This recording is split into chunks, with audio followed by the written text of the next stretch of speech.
Hey everybody, I'm Chef Tom with atbbq.com, and this is Honey Chipotle Spatchcocked Turkey.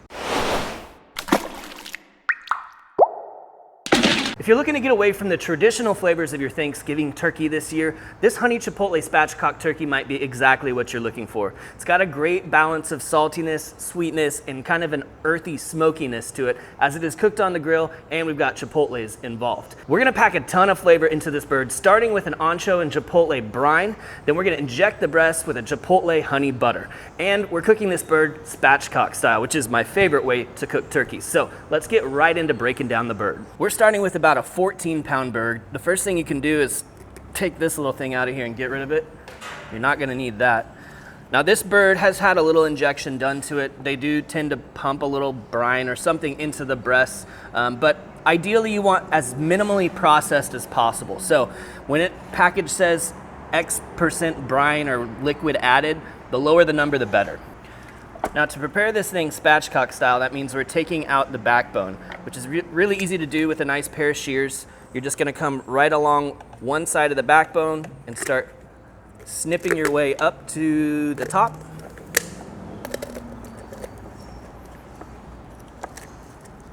And then once you get all the way through the top, you're gonna turn it around and head right back down the other side of the backbone.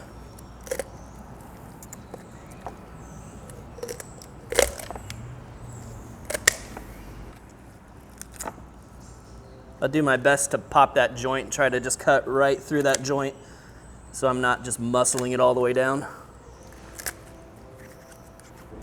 So backbone you've got, you can save that for your turkey stock, which is exactly what I would recommend you do. The bird now, we're gonna take this little breastbone right here at the tip and just give that a little snip, just at the very tip of that, and then press down to open this up. So now it kind of flattens out that bird. Now a couple other little things that you're gonna find that sometimes get in the way. There's these bones that run right along the side. They're kind of like blade bones that run along the side of the backbone. You can take these out or leave them in, either way. If you do take them out, you're just gonna push forward until that joint pops, and then you can kind of cut it out. But be real careful, because this bone will like to snap, and that'll give you a good puncture in the thumb if you're not careful.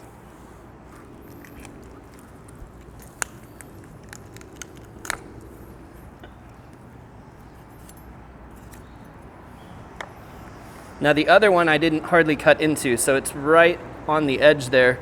So if I'm gonna remove it just to make it even, then I'm gonna slice that out and do the same thing.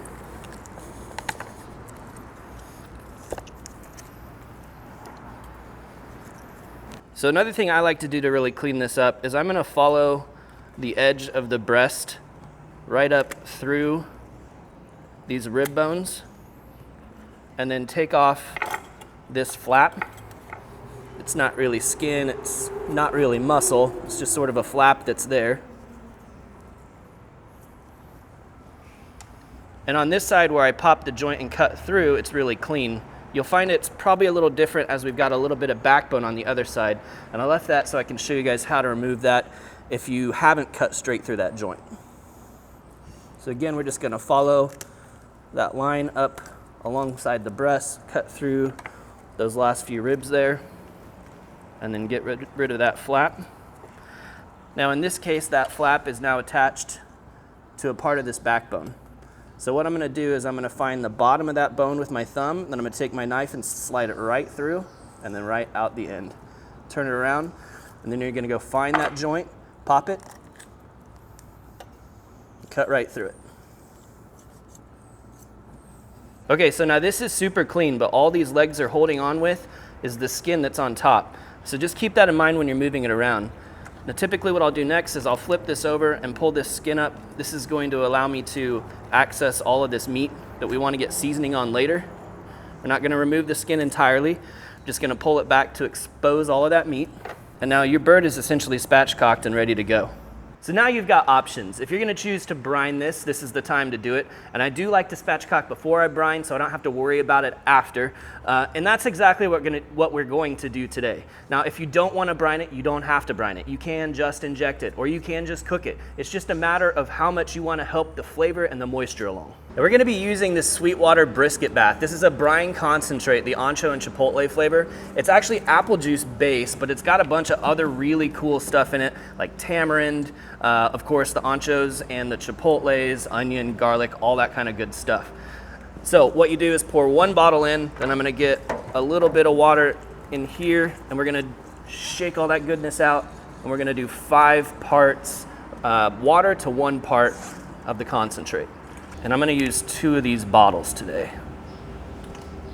Now 5 parts water to that 1 part brine.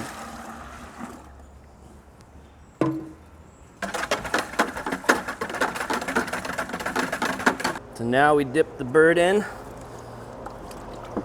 and the magic of the briner bucket that sets it apart from all other 5-gallon buckets is you can lock that in place and keep that bird submerged. And you can see there's plenty of room to do a second bird. And that's exactly what I'd recommend you do if you're looking to feed a lot of people, is cook 2 14-pound birds rather than buying 1 giant 25-pound bird. They just cook quicker and they taste better. Now make some room in your fridge or throw this out in the beer fridge. It needs 1 hour per pound, so we'll see it in 14 hours. I've got a turkey that I threw in brine last night that's coming out. We're gonna get this thing dried off. So one of the keys to getting a nice crispy skin, if that's one of your goals, is making sure that the skin is dry. So if that's important to you, I would recommend that you let this sit out, skin side up, uncovered in a refrigerator for a day, just to let everything dry out as much as possible. If that's not quite as important to you, and to be honest, it's not as important to me, because I'm really more concerned about getting super juicy meat. The skin is just a bonus. So we are going to roast this today rather than letting it soak for it or sit for a day. Skin is looking good, so let's go ahead and mix up our injection and get this bird injected. For the injection, I've got 1 stick or a 1/2 cup of butter melted. We're gonna add to that an equal amount or 1/2 cup of Kansas wildflower honey. And then I've got 1 chipotle in adobo from a can, and then 1 tablespoon of that juice from the can. You wanna go more or less spicy, you just adjust that with the adobo. I'm gonna blitz this up here.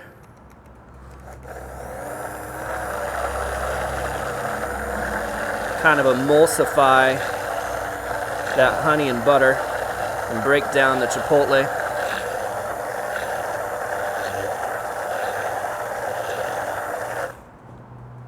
we have it. And then before I load this into my injector, I'm going to strain it so that we can get those seeds out of there and they don't clog up our injector. So all we have is seeds and maybe just a little bit of skin left behind. The rest of that flavor is in the injection. Now when loading your injector, go slow. It's a pretty thick injection, so if you go real quick, you're gonna suck up air with it. And then what we're gonna do is just go right into these breasts. We're gonna poke around, create a little pocket. You see how it plumps up right on the surface? Watch, boom, boom. All of that flavor is going inside the meat. Now I almost forgot, so before I put my needle back into this clean injection, let's pour off about half of it that we're gonna use to glaze over the bird later in the cook. So now this warm kind of honey butter solution is gonna go in there. It's probably gonna solidify just a little bit. It's definitely gonna thicken up, but then you've just got those flavors locked into the meat. So we'll start with the breast, make sure we pump those full. We'll get a little bit into our thighs and our legs as well.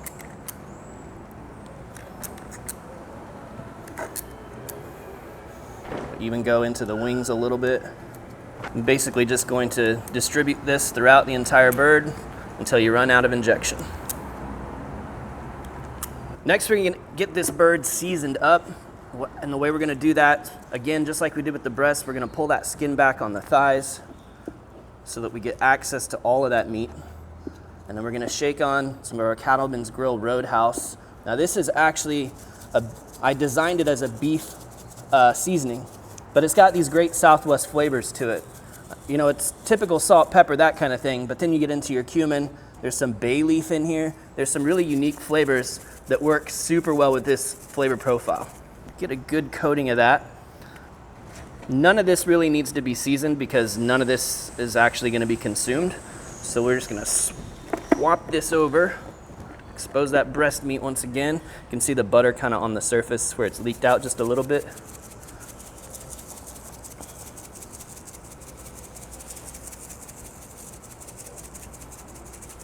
All right, so now we're fully seasoned underneath the skin, which is really important because that meat is what you're gonna eat the most of, not the skin.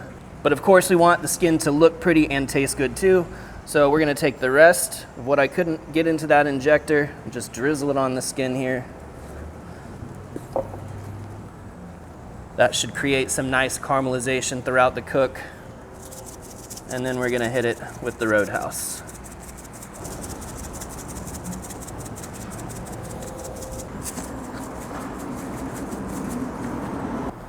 I'm just gonna tuck these wing tips back, kind of hug those wings in so they don't get super overcooked. And this is essentially ready to go onto the grill. We're gonna transfer this to a foil-lined pan. I love cooking a turkey in a pan because it catches all the juices and you can work it back into the meat at the end of the cook. You touch up any spots that I messed up, and we'll head to the grill. Now today we're cooking on the Yoder Smoker's YS640S pellet grill. We're running a combination of cherry and pecan pellets, and it's set to 325 degrees, which is a great roasting range. I'm gonna throw this on the top shelf so we get plenty of air movement above and below. We'll probably come back and check on this just every hour or so until it's done, and we can spin it at that time to make sure that it's browning evenly. So here's the 1 hour update on our turkey. We're getting some really nice browning on this back side, so we're gonna flip this around to make sure that we get that browning equally. Internal temperature is sitting just above 100 degrees. Remember, we're going to 155 in the breast. 2 hours into the cook now, and we've hit our target temperature of 155. This is looking beautiful. I love the golden brown. That skin is certainly rendered out. So right as we go to pull this out, I'm just gonna glaze it with that leftover marinade, or the injection, I should say. Give it a little shine and a little sweetness right there on the skin. And then this stuff will just kind of tack up. It'll set up with the residual heat that's coming off of the turkey. Beautiful. The first thing I'm gonna do is just remove these legs from the rest of the body, and all you have to do is cut through that skin, super easy. Now for the rest of this, we'll take it to the cutting board. I'm gonna try and get these wings off of here, which you're just working around the joint, kind of pop it loose, find where that knife goes through, and then twist it off. Do this on both sides so we can get the breasts on their own for slicing.